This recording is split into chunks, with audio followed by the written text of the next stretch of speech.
Police called due to aggressive protester, a very upset client.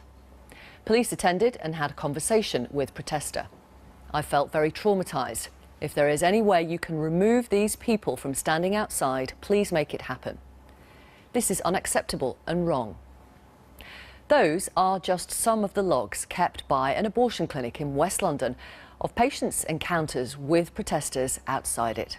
Tonight, Ealing Council will vote on whether it will become the first in the country to create a buffer zone outside the clinic to stop protesters from intimidating women going into it. If the ban goes ahead, it could pave the way for councils right across the country to follow suit. Our reporter, McKenzie, has been meeting those who've been impacted by protesters. Hail Mary, full of grace, the Lord is with thee. Blessed art thou among women, and blessed is the fruit of thy womb, Jesus. Holy Mary. It's not just the day where I feel I did something very difficult. It's a day where I feel I did something wrong, almost. I've never forgotten it. I've never forgotten those awful words. Never. My heart was telling me to have the baby. It was painful. It's 8 at night and temperatures are below zero. But this doesn't deter anti-abortion campaigners from standing outside this clinic in Birmingham. They call this a vigil, and they take place across the country, usually in the run-up to Easter.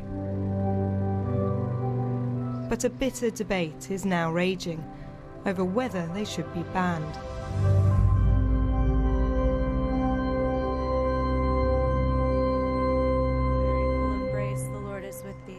Blessed art thou amongst women, and blessed is the fruit of thy womb, Jesus. This clinic in Ealing, in West London, is targeted more than most. Here, campaigners gather not just during Lent, but all year round, and have done for more than 20 years. Hail Mary, full of grace. Their aim is to convince the women coming here not to have an abortion. Lisa is still troubled by what she experienced here a number of years ago. I never decided to have my abortion. Never. I was made to have an abortion. She was advised by doctors to terminate her pregnancy after being diagnosed with a brain tumour. So how are you feeling about going back to the clinic? Nervous. It's a lot more calmer than it was on the day that I approached today. But as I walked up, some people holding some leaflets, and they were surrounding the entrance, totally surrounding the entrance. So you had to walk past them no matter what happened. And as I was walking closer, I was told that it was a murder. Word I'll never forget.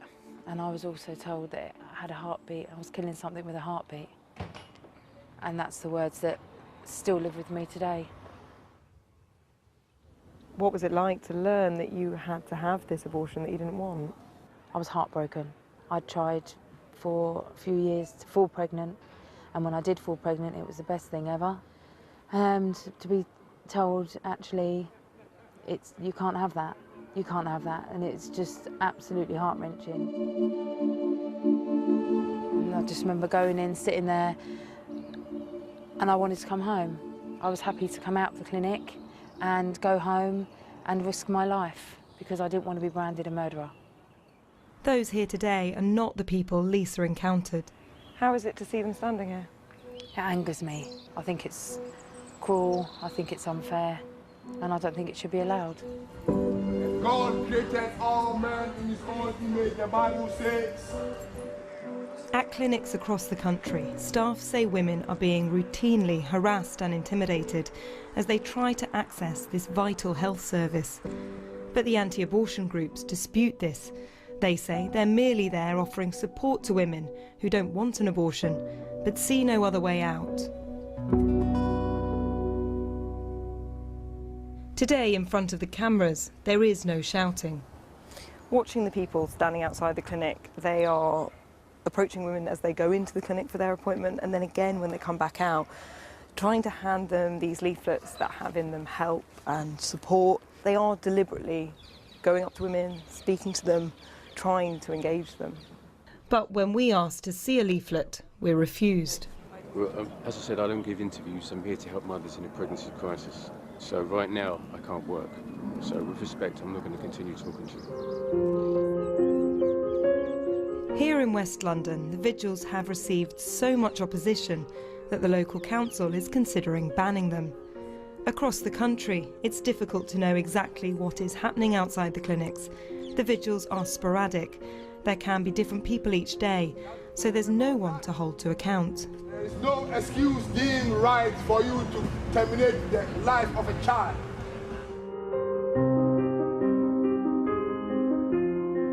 In my memory, a sea of people standing outside with signs, with candles, with their heads down, in shame. Rebecca had an abortion 18 months ago. She wasn't shouted at or approached by anyone, but was still left shaken. I remember feeling just so scared of what was about to happen to me. There was one man who looked at me as I got out of the car and just stared at me and then just put his head down. I felt like a completely unacceptable human being. The complete disapproval in his eyes was something I thought about all that day, the following days, weeks, months, and to this day, added a lot of pain to something that was already very painful. So I want to know what motivates people to stand outside these clinics. Do they know how they make women like Rebecca and Lisa feel? And if they did know, would they stop doing it? I've come to Birmingham to meet one woman who's been attending her local vigil now for 3 years. Hello. Hi, Rachel. Welcome. Nice to meet you. Come in. How are you? Rachel has had 2 abortions herself. When did you realise that you regretted your abortions? I would say 10 years later, a good 10 years. And it was a good 20 years till I got help. You now go and stand outside abortion clinics. What made you decide to do that? I stand outside the clinics because I don't want there to be another Rachel that goes through those abortion facilities to one day regret it. I know there's women out there that I think they thought long and hard about it and it's the right decision for them. But there's a lot of women that didn't think long and hard of it. I didn't think long and hard about it. I thought about it with fear. And if somebody had been there to actually ground me and say, you know, there is other options out there, maybe my 2 children would be alive today.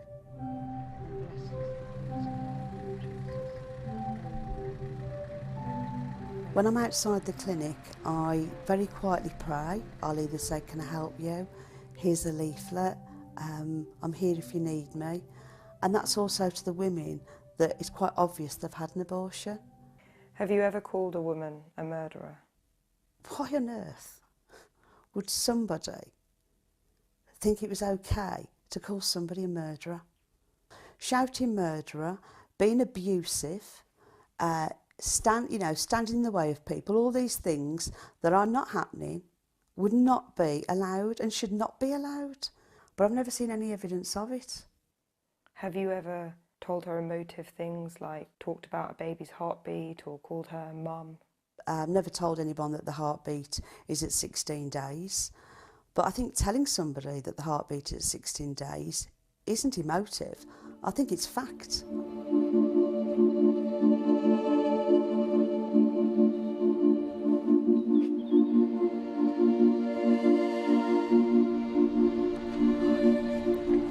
And those words about heartbeat are printed in the leaflet. It's the words that stuck in my mind for all those years. That particular phrase, you're killing something with a heartbeat. This little unborn baby heart is beating on the 18th day. This is what they say is help and support for women. And this is the bit that I don't understand, because I don't understand how any of that is helping somebody in my situation come to terms with what they're about to do.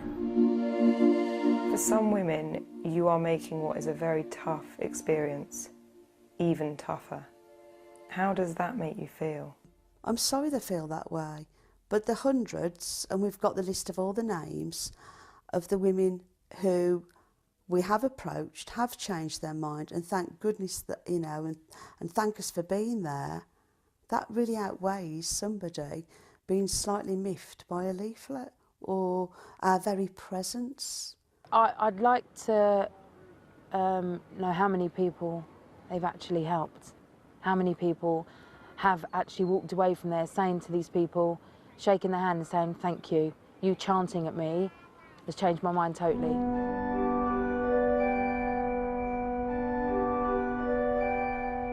We asked one of the vigil organisers to introduce us to a woman who they have supported through pregnancy.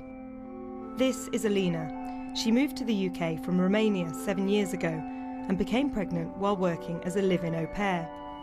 My heart was telling me to have the baby. I was desperate, I felt desperate. I never dreamed to have an abortion. I didn't have where to live. The biological father didn't want the child.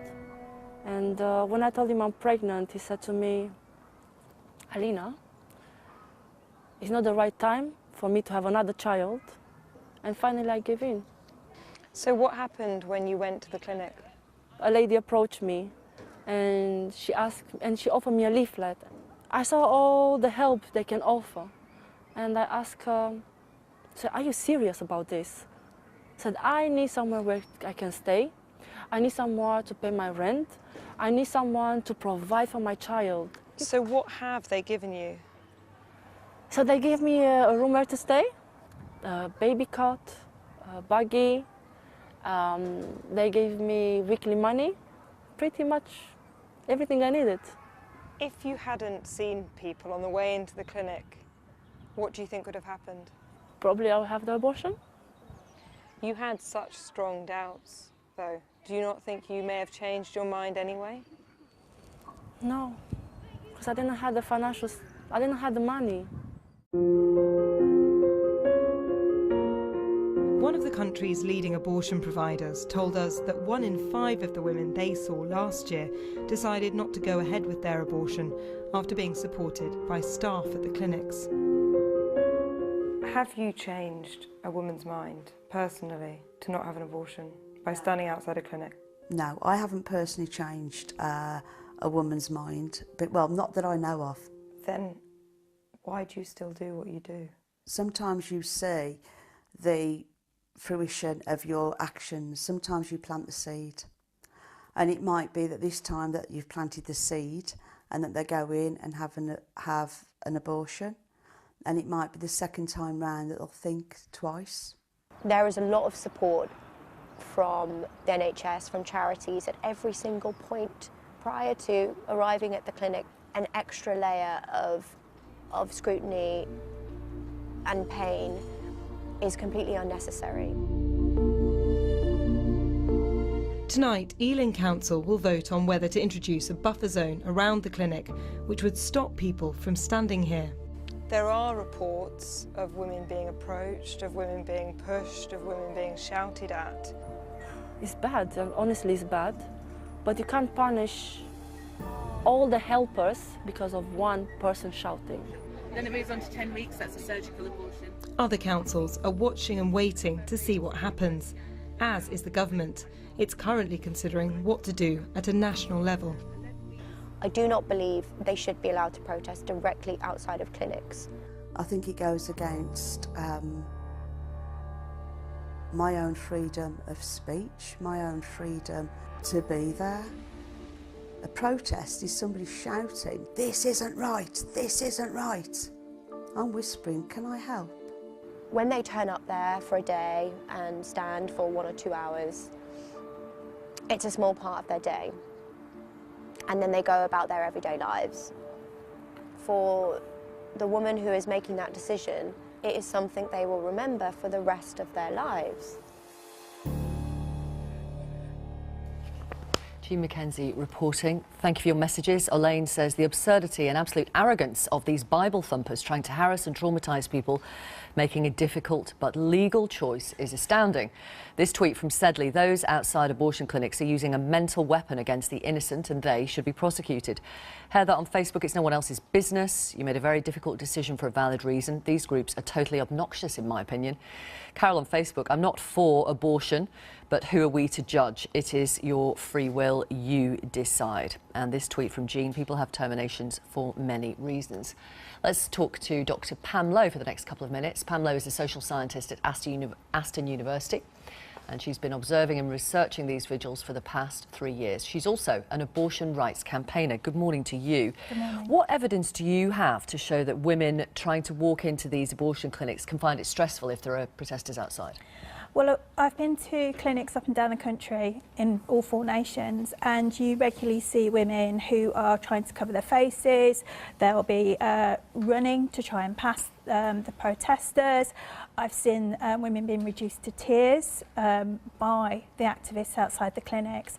So it's really clear going through that that it's definitely having a presence. And what impact does it have, do you say, on the women going into clinics? It distresses them, right? It intimidates them. There's a range of emotions. Some people are just angry, some people are fearful. But the point is that when you're approaching a clinic, you have no idea what the intentions of these random group of people are, because they're not necessarily organised volunteers in any sense. You don't know what you're going to face, and that. But you must have seen peaceful protests as well, and calm people, and initiating. But it's not sensible, moderate conversations. It's not the demeanour of the protest when women are approaching the clinics on a day which is, even if they're sure of their decision, isn't the best day of the world, and all they see outside is a bunch of people that they think are going to there to try and stop them. So in the eyes of women approaching the clinic, they don't know what the intentions of these groups are. And yes, of course, there are people who just stand there and pray, and there are other people that are much more aggressive. But women approaching that situation don't know, and that uncertainty is what's causing the distress. How often do women change their mind because of these kind of vigils and protests?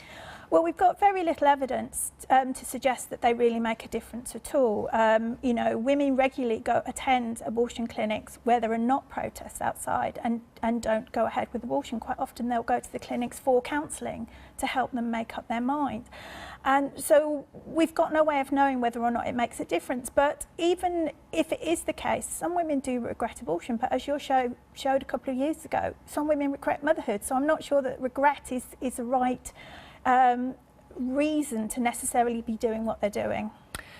Would you like to see Ealing Council in West London this evening vote to ban these protests, to push them back so that there is a what's called a buffer zone, a clear zone of 100 metres or maybe 200 metres, so that anybody trying to access the clinic can walk through without being spoken to / harassed? I think buffer zones are a really important balance between the rights of free speech and protest and the rights of women to access healthcare in privacy and without being distressed, without being discriminated against. And certainly if you look in other nations, so in Canada, for example, or in Australia, they have really worked. So it doesn't necessarily stop people being against abortion. Right. They can just have that protest, have that position in other places. The other important thing to point out is that there are some anti-abortion organisations which offer support that have been running since the 1970s that have never stood outside a clinic because they don't think it's the right thing to do. So the idea that this is the last line of defence and the women won't be able to find support unless they're there is not necessarily the case. Okay. Thank you very much, Pam Lowe. Dr. Pam Lowe, social scientist at Aston University. This tweet from Scott: watching the story of anti-abortion campaigners harass these poor women outside the clinic beggars belief. They have no idea what traumatic / medical / personal or any reasons they have. More on that to come. Well, now we want to bring 2 people with their own different experiences of abortion together. Rachel McKenzie, who you saw there in Jean's film. Rachel had 2 abortions, one when she was a teenager and the other in her early 20s, and she now stands outside her clinic in Birmingham. And Hattie Ladd. Hattie had an abortion 7 years ago when she was 21. She had to walk through a group of protesters to get to her clinic. Welcome, both of you. And really, I would like to hear you two just talking about your own experiences of what you experienced at that time. Hattie, why didn't you tell Rachel? Well, just actually watching that film there has really brought back, it's made me feel quite emotional, watching other women talk about how they were feeling outside the clinic, because it really resonates. It's exactly how I felt, which was essentially frightened, and just it was just incredibly intrusive. Yeah. I made a private decision. I wanted to access medical care, and it was my own private business, and I just felt like a group of people were there to kind of judge me and intrude on that. Yeah. And it makes me feel emotional to think about it now and watch other people go through it. Yeah, I think the whole, especially as I've been through it twice, I think the whole experience of abortion is just so traumatic in itself. And I'm so sorry that you feel, you know, that it was made worse of our very presence being there. But can you also understand the hundreds of women, like myself, that got to that clinic, not because we hadn't thought long and hard about it. I know you said Judith, but I hadn't. Hundreds that I help haven't. And we actually got to that clinic through fear alone. And because of that fear, we weren't making the right decisions.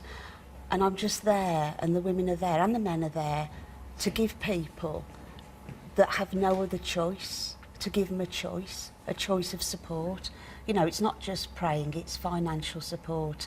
Not just to 24 weeks, but up until, you know, if the child's 18, you know, many women, and also the women that have had abortions, like myself, that afterwards, they're so traumatised that they need support, and that's why, you know, I help those through Rachel's Vineyard and through there's other different organisations as well, but my own Rachel's Vineyard that I work for, voluntary, you know, we're there to support them as well, so we're not judging. How could I judge? I've had to. I think that the judgment is implicit in people standing there. I think to say that it's not judging when that's clearly what it feels like, because you know, 40 Days for Life were outside of the clinic. There were about 30 people there because it was around Lent. And the judgment is implicit there because you obviously don't agree with abortion. So what do you think people are going to think? They know that you don't want people to go through with it. So it's intruding on a private decision that you want to go and speak to like a medical practitioner about, somebody who's trained, somebody who will make you aware of the risks, who will ask you whether you're sure about it. Yeah. And that's the experience I had. You know, you're asked again and again, are you sure? Is this what you want to do? Do you want counselling? And obviously it's terrible if people regret their abortions, and it's really sad, and I wouldn't want anyone to go through that either. But it isn't. The vast majority of people feel comfortable with their decision and they don't feel like it was the wrong decision for them. And I think to say that it's worth it to catch the people who will regret it, it's not worth it. It's not fair to put people through that, and I think you need to find a better approach.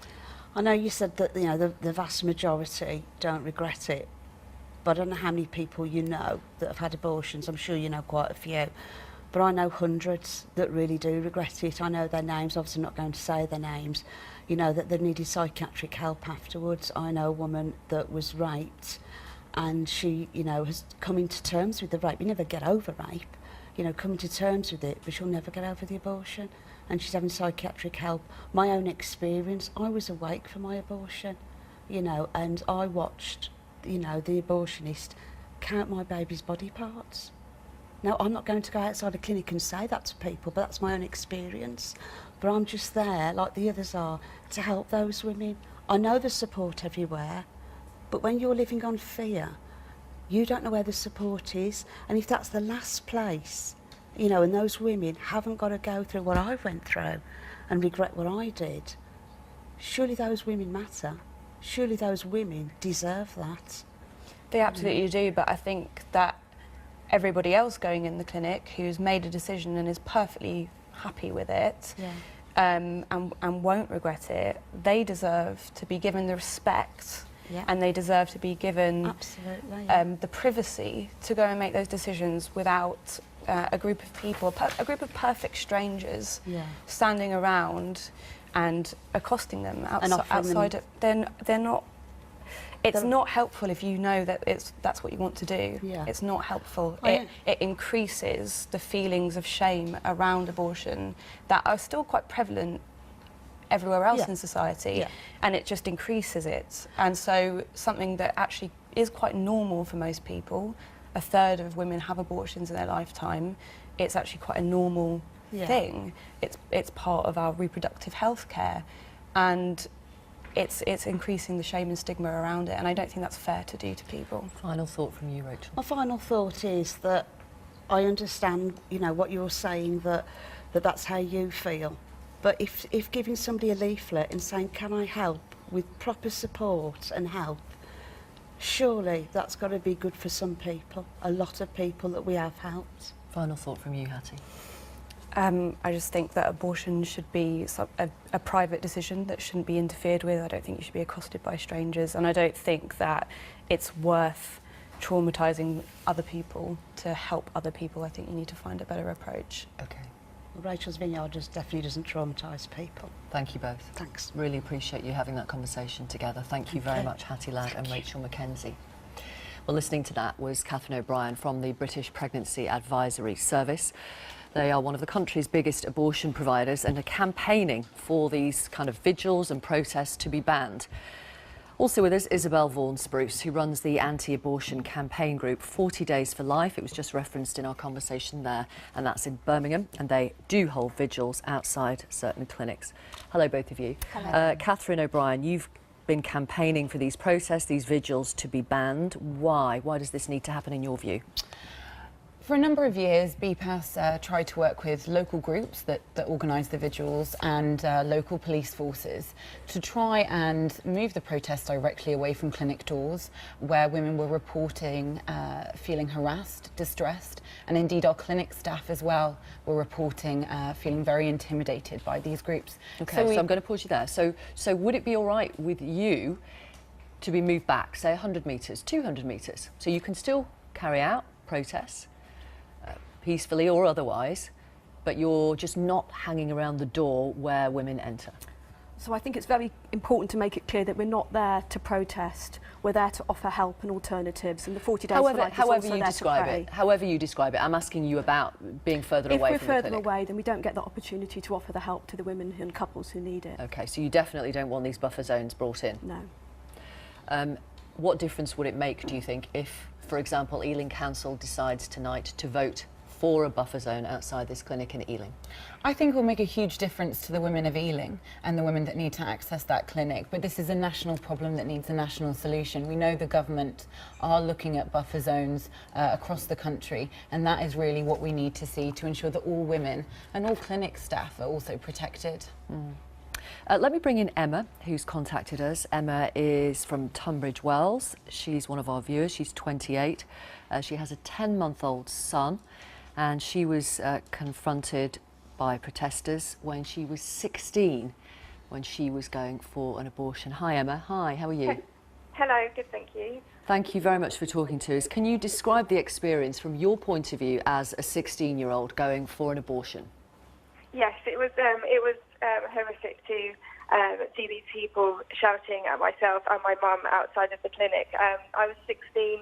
It was embarrassing for me anyway to fall pregnant. I had to tell teachers, friends, parents. Even though everyone was supportive, it was a very difficult time for me to go through, and to make the decision to have an abortion, it was difficult for me anyway. And then I turn up to the clinic and people are calling me a baby killer, a baby murderer. They're shouting at my mum saying, how can you let your child kill a baby? I put my mum through, so much already, falling pregnant and going through this, that it was, it just made me feel embarrassed. And for everyone that's had an abortion, you have to live with the decision anyway, all throughout your life. And to have words put in your head like baby killer, baby murderer, that still come up in, when you think back to that time, it's just unnecessary. Sorry to interrupt, Emma, when you heard those words, when people were shouting those words at you, what did it make you feel like? I burst into tears. I just thought that I was an awful person, that that was a horrible person coming to this clinic, and but it was the right decision for me. That's the thing.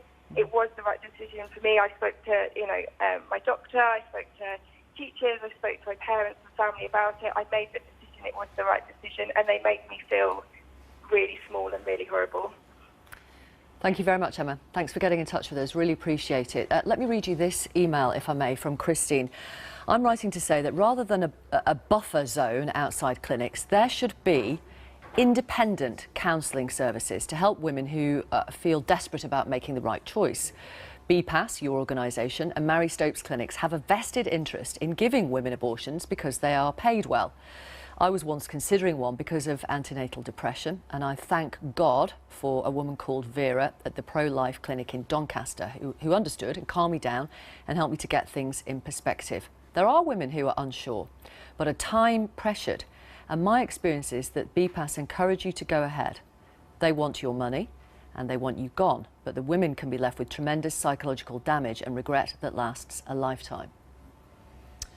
Well, I can't speak exactly to that individual's experience, but all our staff are independent, our staff are unbiased. The idea that our doctors, our nurses, our midwives in any way have a vested interest in encouraging a woman to undergo a medical procedure she does not want is just simply not true, and all our clinics are regulated. And indeed, around 1 in 5 women who come to BPAS for a consultation do not proceed to treatment at BPAS because our staff help them reach the decision that's right for them. Do you accept that, Isabel, that 1 in 5 don't proceed with the termination, having been to the British Pregnancy Advisory Service? Obviously, some women come in an undecided frame of mind, but a lot of the women who change their mind is because of the help that's given to them or offered to them, or information that's given to them outside the abortion centres by pro-life groups. We spoke to Rachel McKenzie, who has been outside clinics for 3 years and spoken to hundreds of women. She hasn't, as she put it, she hasn't managed to persuade one woman to change her mind. Ultimately, a lot of the time we don't know the full outcome of the story when we're talking to a woman. But I'm a member of that vigil, I run that vigil that Rachel is at, and I know lots of women, hundreds of women, who have changed their minds. And that's the same vigil that Rachel is part of. And you so say Rachel that's might not down have to directly you. spoken. I'm not saying it's just down to Your me, there's other people there organisation, as well. But it's because that group was there to offer alternatives, to offer support, to offer information to the women or couples going into that clinic. Some of them had an abortion booked, some of them came out literally while they were waiting for the abortion, because of maybe a leaflet that they'd read or help that they were being offered. Okay. This text from Anne: I was 19 when I had my first and thankfully only termination. I'm now 51 and a mother of 3. I do not regret my decision. I ensured I didn't make the same mistake twice, so as not to put myself and my parents through such a painful decision again. Most women I know do not terminate a pregnancy without much thought and pain. I'm sorry some of your women on the programme today regret their decision, but they shouldn't dare to speak for others. I do not regret my decision to terminate my pregnancy. I do regret becoming pregnant at 19, but I certainly, most certainly, made the right decision for me at that time of my life. Thank you very much, both of you. Thanks for coming on the programme. And obviously it goes without saying, we will report back after the Ealing Council meeting tonight.